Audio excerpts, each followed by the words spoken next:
Governor and the Brooks House development team, we're going to head across the street to the old Dragonfly space to take somebody told me it's called a demolition whack. Is that a term of art that I don't know? I love it. Demolition whack. You're free to join us from the sidewalk, peer through the windows, and watch the goings on, and we'd love you to do that. And thank you so much for coming. Thank you all for coming to this great event, yet another great event for the Brooks House. Any of you were back in March for the spectacular event that was put on then will remember how beautifully a job these guys do when they want to do it, and this is the job they want to do. Also with us today is Tim Donovan, who is the Chancellor of the Vermont State Colleges. Please let's give him a hand. And also some colleagues here from Vermont Technical College and from the community colleges of Vermont. So let's welcome them to our panel.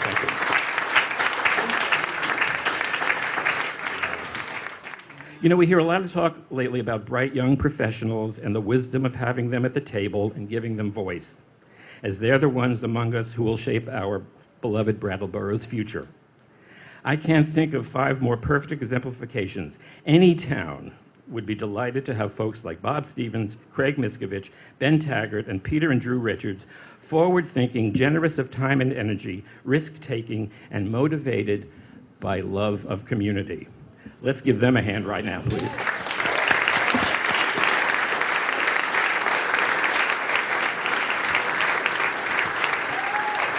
Thank you.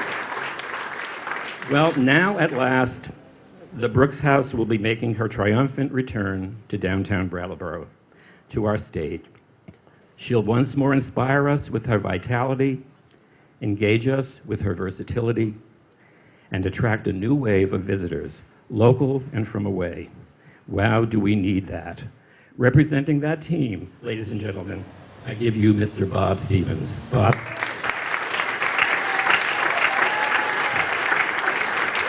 Thanks, Jerry. Great, thank you. Thanks, Jerry. You know, it's interesting you sort of give us credit for putting this together. And I think if there's one message that we as a group want to make today is that this is way over our head. There was no way that we could have put this together without the community and without the support. And really that's what I had the task to sort of bring you through that today. And I know it's hot and you really want to listen to the governor speak. So I'm going to try to make this quick in just a minute.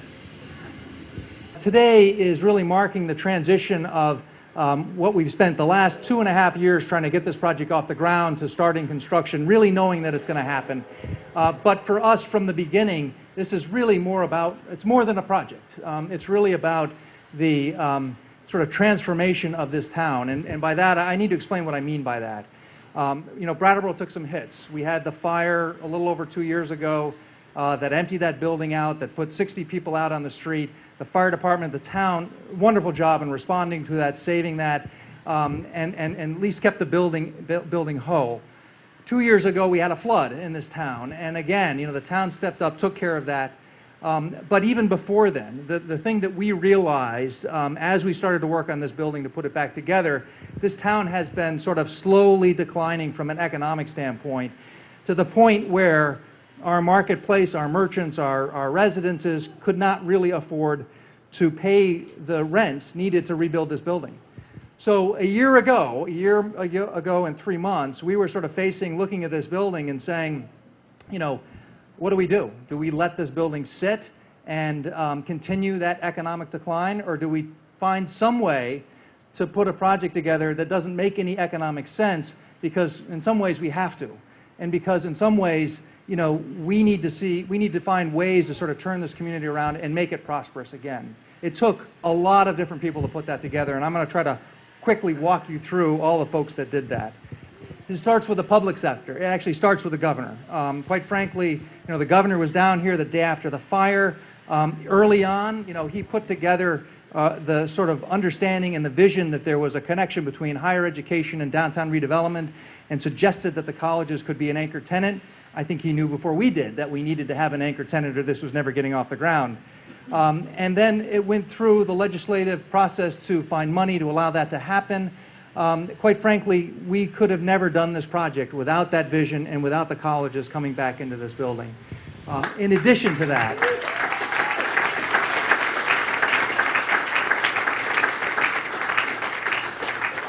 and quite frankly, that's only the beginning, because the governor, I would say in our darkest hour when we were afraid that we were not going to find a lender, actually picked up the phone, called bankers, explained to them how important this was for the community, and that, quite frankly, that made a difference. We never could have done this without Governor Shumlin, so thank you.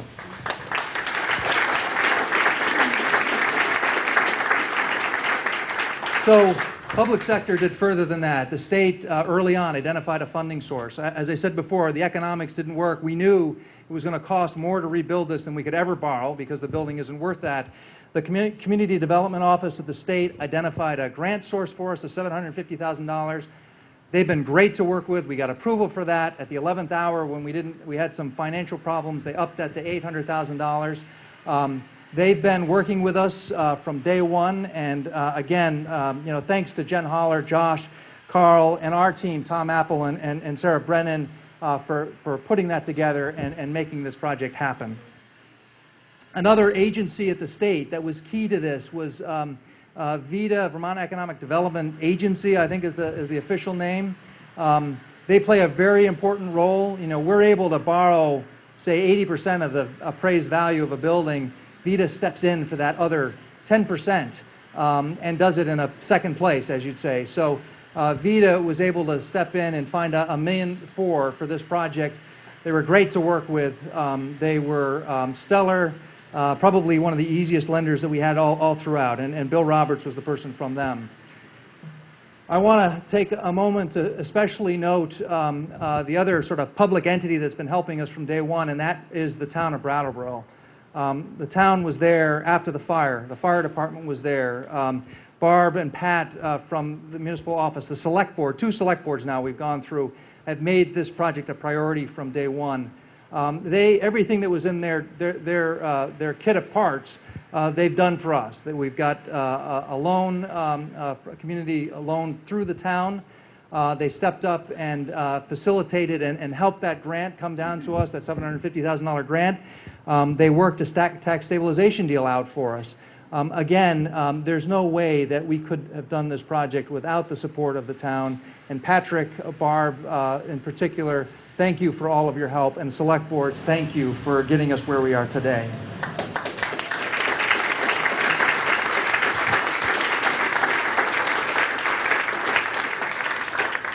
And then finally, in the public, and I'm not even sure that they're public, I want to mention BDCC.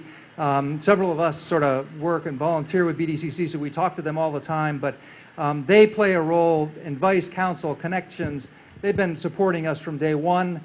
In the end, they played a very critical role of being a conduit for the state appropriation for the tenant fit-up of the colleges. I'm not going to explain.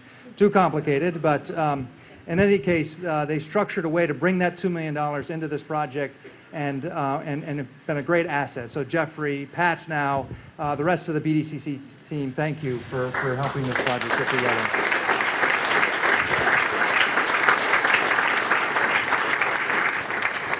So that brings me to financing and tax credits. I've learned more in the last 2 years than I ever wanted to know.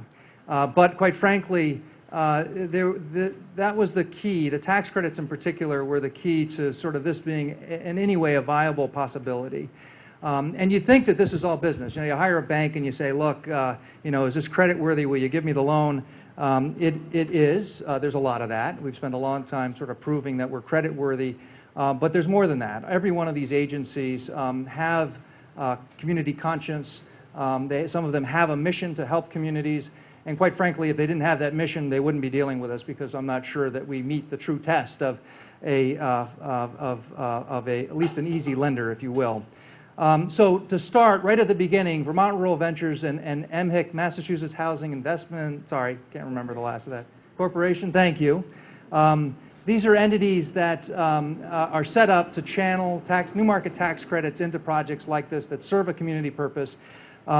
They've been, from day one, put us into their pipeline, approved us for this. Without this particular funding source, this was a non-starter from day one. Quite frankly, they've been more than a source of funds. Early on, they became advisors. I almost want to say co-developers, but they were also underwriters as well. But they were giving us advice and counsel, which we benefited from. They found a way every time, and believe me, we ran into problem after problem. They would find a way to either get us more allocation, reduce fees, something, because they believed in this project, and we got a better deal than I think any other type of commercial project like this. So Nancy Owens, Beth, Deb, Andrea, again, all of you, thank you for being partners with us in this and making this happen.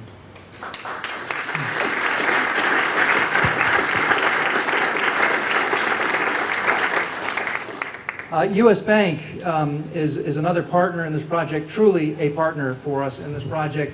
They're not a lender, they are what we call the equity investor. At the end of the day, there's $11 million that they're putting into this project and taking an ownership position to capture these tax credits that we just talked about. They as well have had a team that was here early on. I don't think we talked to anybody else, quite frankly, from the very beginning. Time and again, when we had problems, we'd come back to them and they would do better for us on the fees. They would find a way to restructure this. Believe it or not, about 3 months ago, there was a new IRS tax ruling that stopped every project in the country that uses this type of financing. We thought we were done in the water. They found a way around that for us. I believe that, I may be mistaken, but I believe that we are the only project with new market and historic tax credits that's going forward. That's partly because we didn't have any profit to lose, but that's okay. We're going forward.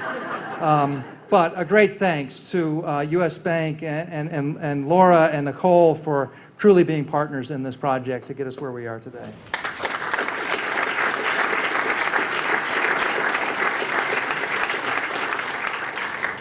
And last but not least, under financing and tax credits, I want to talk about real financing, our banks. And First Savings and Loan, Dan, Bill, they've been there from day one. Identified this, I remember at BAVB, Dan and I used to talk about projects and how communities needed to figure out how to redevelop downtown. And at the very beginning, they said they'd be there. They were, they still are, they're part of this project. It was a little higher lending limit than they can actually lend to, so we needed to find some other lenders to participate with us. And it was at that point that we realized that, that this project is a little bit unique. It doesn't meet the typical risk profiles, I guess you'd say, for this type of funding. Typically, new market tax credits are industrial businesses. They're a big manufacturing company. There's one tenant. And because of the type of the financing, the loans sort of get made to who the tenant is. And part of that is because there's no building for collateral. Again, more details. But the point is that we didn't meet that risk profile. And we were what you'd consider a speculative project because instead of a single tenant, we were looking for 30 or 40 and we didn't have any signed up yet, well, other than the college. So it took a little bit to find somebody who was willing to look at this with the right set of eyes, with the community.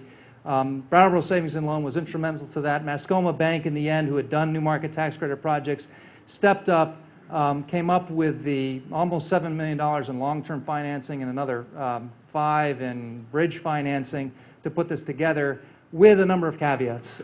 They came in, they said, look, you can't meet our typical profile, but if you can do these things, we'll loan you the money. If you can rent this to 70%, get 70% of this pre-leased to credible tenants. If you can find $1.5 million in reserves to set aside for the operating period, we'll loan you the money. If you can guarantee, much more guarantees than we could, we'll loan you the money. But nonetheless, it was a path forward, and last winter we at least had a way to go forward. So Dan, Bill, Dick Jennings, Michelle, thank you for stepping up where others actually stepped back. Couldn't have done it without them.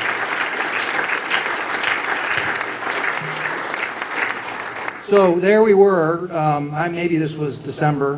We had already gone through, Craig had explained to us several times how if we go bankrupt we can get tax credit, tax related, anyway. So now we're going forward. But we had this problem. We had to pre-lease this building to 70%, and when I was told this on the phone, I said, okay, we're all done. How do you rent a building? Find tenants, 70% of this occupied, and all we got to show people are a couple of pieces of paper. Plus, find another $1.5 million in operating reserves when we're already borrowed up to 90% of the value of the building. And you'd say, well, go find other investors. People don't invest in properties where there's no return on investment. And believe me, there's no return on the investment on this building. So that was a bit of a conundrum. And quite frankly, this last piece that we really need to thank, I think is the reason why we feel we have hope and we feel so proud of this community, because it really is the community that stepped up to fill this piece and to make this happen. On the tenant side, I mentioned before the colleges. I need to mention that again because the colleges came on board early. They looked at other properties. They decided this was the best fit for them. They're taking a substantial part of this project. And quite frankly, there's no way that this project could have happened without that type of a tenant taking 25% of the building and really being in with a partner from us from day one. But thank you for being our anchor tenant.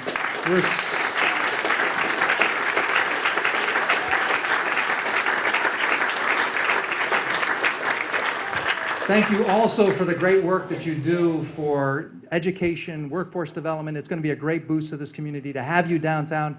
And quite frankly, 300 students in this downtown is going to do a wonderful thing for all the rest of the property owners as well. So I can't emphasize enough how important that is. And a special thanks to Martha, I don't see, oh, there's Martha, to Martha O'Connor, for our local representative to the College Board for facilitating, helping through this, and helping in every other way. Martha's been behind us from day one, so great thanks for putting that together.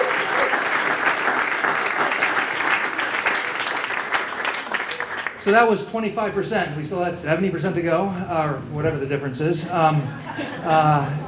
Mike from Brilliance, many of you know him. He was in the building before. Mike decided he wanted to come back right after the fire. He's been behind us from day one and is coming back.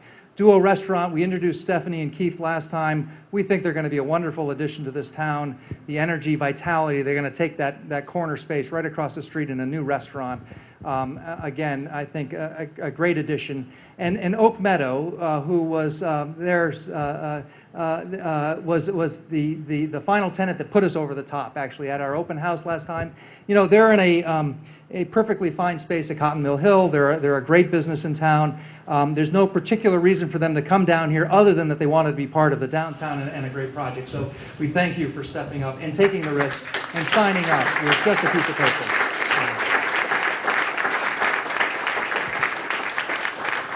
And that sort of brings me to the residences. And in your program, there's a list of the different people. The Aronoffs are here. Again, you know, I would not have thought that we could have rented, I think, 13 or 14 apartments. We didn't have anything to show people. And if we showed it, you wouldn't want to rent it.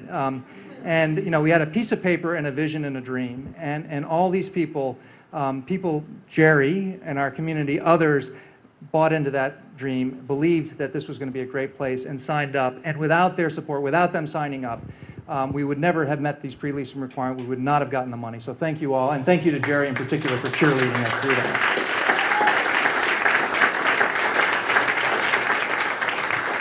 Well, I'm getting there, and I hope you guys in the sun are still hanging out back there. And I've just got a few more to get through. And I think we're getting to the other sort of big problem that we had. I mentioned the pre-leasing. The other thing was this $1.5 million in reserves that we needed, and no way to particularly raise that money. So we brought together a group of sort of local leaders in our community, and we said, how do we solve this? And that group came up with a couple of different ways. Essentially, you know, to go to the community and ask people to put money on the line to support this, and that's what we did. So we went out. We held a series of meetings. We invited people to come and learn about the project and become investors in this building. Now, investors, you know, it's not a great investment. It's a risky investment. It's got a sort of marginal return. But there's a list in your program. I think there's 18 different people that stepped up in this community to put their money on the line, again, because they believed in this. And we're willing to sort of sit this out for 7 to 10 years, quite frankly, so that we could get this thing off the ground. And we want to thank them in particular for standing up and having faith in this community.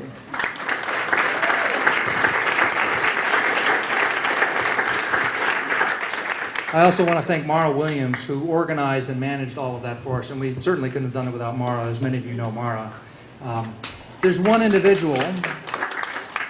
There's an additional individual that, again, had been supporting us from the beginning, in many ways giving us advice, guidance, faith. You know, as somebody who'd been around this community for a long time, been involved in similar projects and kept saying, you're going to get this done. there's a way to make this happen. In the end, we could not have done it without him, and that's Mark Richards. In the end, Mark stood up. He basically filled the gap on our reserves to loan us money. He stood in our shoes on some of the guarantees that we couldn't meet. Mark Richards deserves a lot of credit for being involved, for making this happen. And again, thank you to Mark.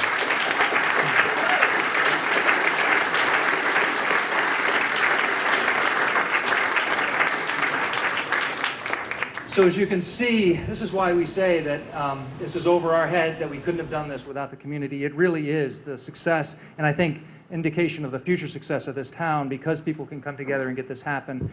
I do need and want to sort of recognize what I guess I'd call our development team. And this is the group of people that have been meeting weekly, sweating the details, figuring out how to solve one problem after the next. You know 5 of us, but there's some others that you don't know. First, I need to thank my office, Stevens & Associates, took on the role of architecture for this for the last 2.5 years almost, of finding design issues and solving budget issues, going through numerous different designs, and they've been working their hearts out all along to pull this together. Downs Racklin Martin, our legal firm, you know, it's unbelievable to me the amount of effort that it took to sort of put the financing together. I stopped reading these documents. Quite frankly, without Craig as a partner, I don't think you should do these kinds of projects. Somebody who can read it and understand them. In particular, Drew Kervick is here. He sort of took the lead in all of that. And Roger Prescott, our tax attorney, has helped us through numerous crises over the last year. A big thanks to both of them for all the help in getting us where we are today. And Breadloaf Construction. Breadloaf is in there in the back somewhere. They've been our partners and teams since last fall. Breadloaf has helped us, cost estimates, alternatives, found us a way to keep this project, keep the vision going forward, and keep the budget in line with that. Their role is just starting to get ramped up, where they'll be the primary actor going forward. But we need to thank Breadloaf for getting us here where we are today as well, because we couldn't have done it without them.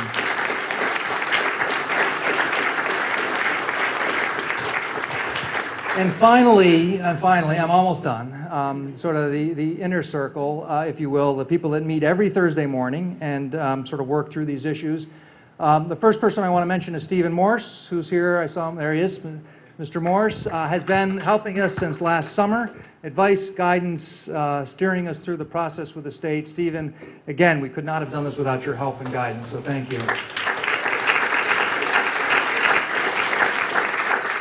Jane Wood and Larry Cassidy have come on board to help us with the management of this property. Jane she's around here somewhere, meticulous, detailed. Didn't realize how much I needed her until she was on board. And Larry, who really, most of you know Larry Cassidy in the community. You know, at a certain point, I called Larry. I said, Larry, we need somebody with credibility who has experience managing properties, and you're the only one I know. And Larry said, okay, you know, I don't think it's what he wanted to do at this point in his career, but he stepped up. He's been there with us for a long time. Drew calls him the Yoda of Putney because of his sort of calm, quiet guidance. And the most important, I mean, we believe what Larry says, but most importantly, the lenders believe what Larry says. When he tells us we can rent the building, we believe we can rent the building. So thank you, Larry and Jane.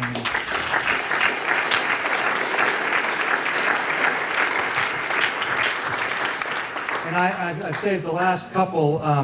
Jeffrey Glassberg. Did Jeffrey make it down? See, there he is. Jeffrey, there's a special sort of, I don't know, thank you or something for Jeffrey. Jeffrey, most of you, is new to this community. He's from Virgins. Jeffrey was somebody that Nancy Owen said to me early on. She said, you need somebody with this expertise, call Jeffrey, and I'm thankful that we did. He's been my coach, my mentor, a development expert, who has we've traded budgets back and forth for hours. He steered us through this last year project. There's no way that this project would have gotten off the ground without Jeffrey, and we can't thank you enough. So Jeffrey, again, behind the scenes, great actor. And that sort of leaves my partners. And I have to say, I can't think of a better group to be partners with. You know, Craig, it really was Craig's idea to do this, not mine.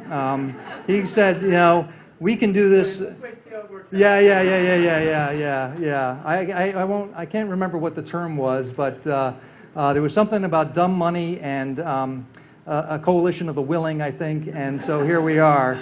But he knew and was familiar with this type of funding source, said that there's a way to do it. We didn't realize that we would be one of the most complicated projects that had ever gone through, or unique in the ways that it was. But he's worked tirelessly to pull this together, and as I said, I would never have done a project like this. Ben, Pete, Drew, the expertise that they bring, and again, we can sort of go, I can't tell you how this is not just one person sitting in a room. We've split things up. They've brought expertise to help rent the building, to solve financial problems. Again, never could have happened without this team and without the support of our families. It's been a tough year and a half for them as well. So a big thank you, and thanks for being part of this community and helping us put this together.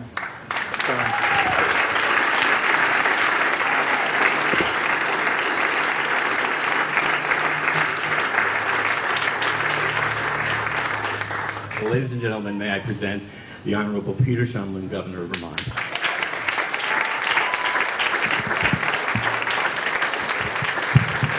Thank you so much, Jerry, and thank you all for being here. Bob just did an extraordinary job telling you the history and doing the thank yous. So I'm going to be uncharacteristically brief because I have to get elected to do my job. He doesn't. And, it's the hottest day of the year. I arranged some clouds, but they're not going to last long. So thank you all for being here. And I just want to say, I'm going to start by just saying a couple of words about these partners. This is an example of why Brattleboro has such a bright future. And I can remember, I can't say, first let's thank them all 5 of them, because they've done extraordinary work,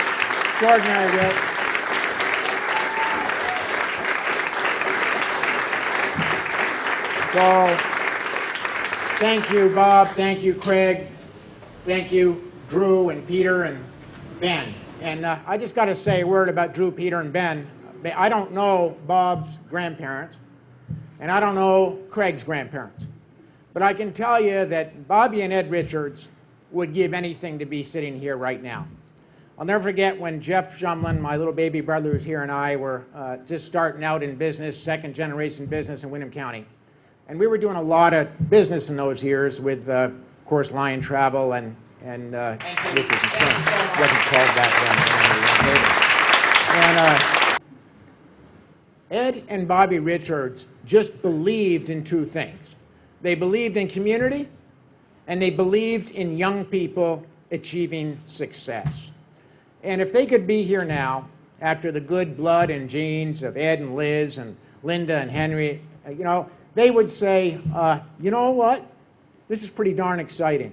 A 3rd generation of young people who care deeply about their community and are willing to fight the fight, to take the risk, to have the vision, to do the hard work, to make a difference for our community. Thank you so much. I know they'd be extraordinarily proud to be sitting here right now. They believed in us when we were young people, young business people. I know they'd believe in their grandkids. I was just looking at them saying, at least Drew still looks like a young guy. The other guys got gray coming out of their beards. If I were governor, I'd shave them. But anyway, let's give them a hand for really believing in their community.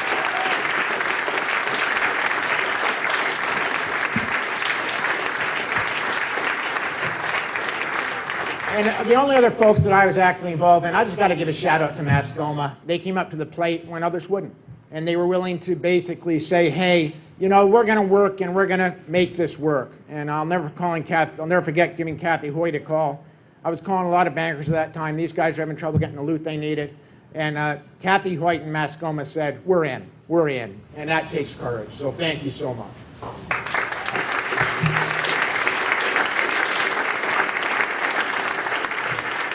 And to all the other people that Bob just thanked, I just got to give a special shout out to my partners, the Vermont legislature, who had the courage to come up with the loot to help bring the college to the downtown that Brattleboro has always needed. Thank you to the legislators that are here. A huge thank you to our congressional delegation. I'm the governor of 50 governors. That is the best congressional delegation in America.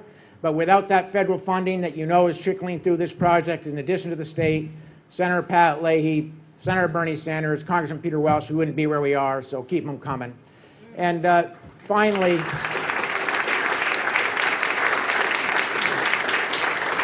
Finally, to my state college team, without whom we wouldn't be growing jobs and prosperity in the state. Starting with our board member, Martha O'Connor. I turn to Martha and I say, Martha, this is our opportunity to turn tragedy into opportunity. You get it. You get downtown Brattleboro, wade through it, figure out a way to get the colleges into downtown. And she came up to the plate swinging. And boy, you don't get in the way of Martha when she's swinging a bat. Thank you, Martha O'Connor. And special thank you to the vision of Tom Donovan, our Chancellor, Tim Donovan, our Chancellor. Where's Tim Hayden? Thank you, Tim. And thank you so much. And to our president of CCV, Joyce Judy, thank you for your leadership. We appreciate it. Right, standing right there. If you don't know her, you should. I used up my thank yous. I'll be very brief. This is as good an example as you're going to find of why Vermont is the only place in the country to live, to work, and to raise a family. When tragedy hits us, and I'll never forget walking through that building the day after the fire or the day of, I can't remember which, and, you know, giving comfort to friends and strangers who'd lost their homes, lost their places of business, and lost everything that they knew when they woke up that morning. We all made a promise together that we were going to turn tragedy into opportunity. And that's exactly what we celebrate today. The power to do the impossible. The commitment to ensure that, unlike the rest of America, where they basically let their downtowns crumble, where they build big boxes out in the cornfields, we say, wait a minute. Community matters to us. Downtowns are the heart of Vermont.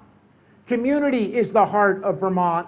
We put those together with jobs, education, residential living, and caring about knowing our neighbors, and this is the kind of project we get. Brooks House rebuilt better, stronger, more energy efficient, and more ready for the next 200 years in an extraordinarily historic building that's going to make this downtown proud, going to make it hum, and grow jobs and economic opportunities for the future. So thank you so much. We love all of you. Keep up the good work.